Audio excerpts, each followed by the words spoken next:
Ben Bernanke est un pilote de la Réserve fédérale américaine assez imprévisible. On pensait qu'il allait mettre un petit coup de frein, on pensait qu'il allait au moins lever le pied de l'accélérateur avant d'amorcer son virage, et pas du tout. Mercredi, la Fed a annoncé qu'elle continuait d'injecter 85 milliards de dollars d'actifs chaque mois dans l'économie américaine et les marchés.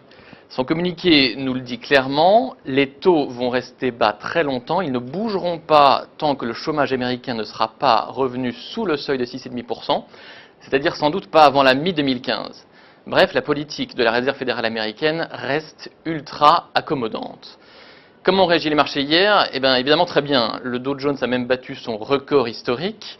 Les taux américains qui avaient eu tendance à monter ces derniers mois se sont nettement détendus.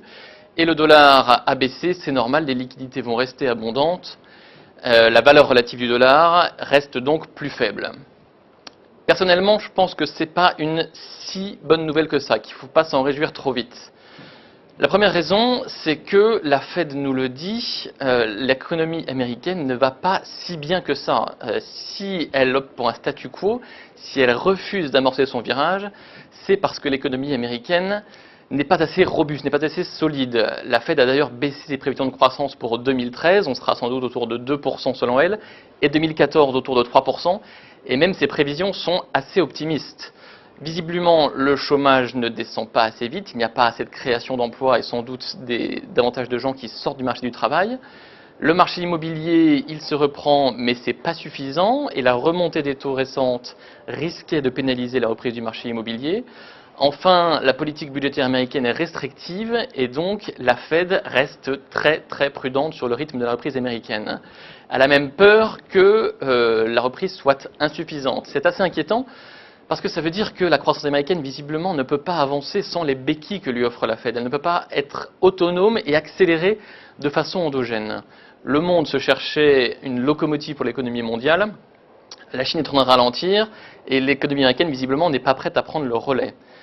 Pourquoi cette mauvaise nouvelle ensuite? Eh bien parce que ça montre que ça va être extrêmement dur pour les marchés de revenir en arrière, de revenir sur 5 ans de politique monétaire extrêmement accommodante.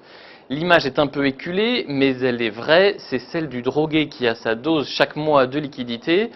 Et quand on commence à lui dire qu'il va falloir y aller un peu moins fort, qu'on va retirer la perfusion, eh bien, il panique, il devient très nerveux, les taux s'emballent et du coup, c'est l'ensemble de la reprise qui est menacé.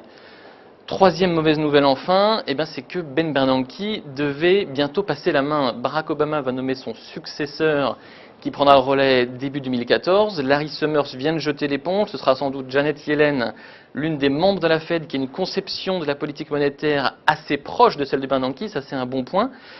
Mais le boulot de Janet Yellen va être extrêmement difficile. En gros, Bernanke avait dit au printemps « J'ai géré la crise, l'économie américaine va mieux, on peut commencer à lever le pied ».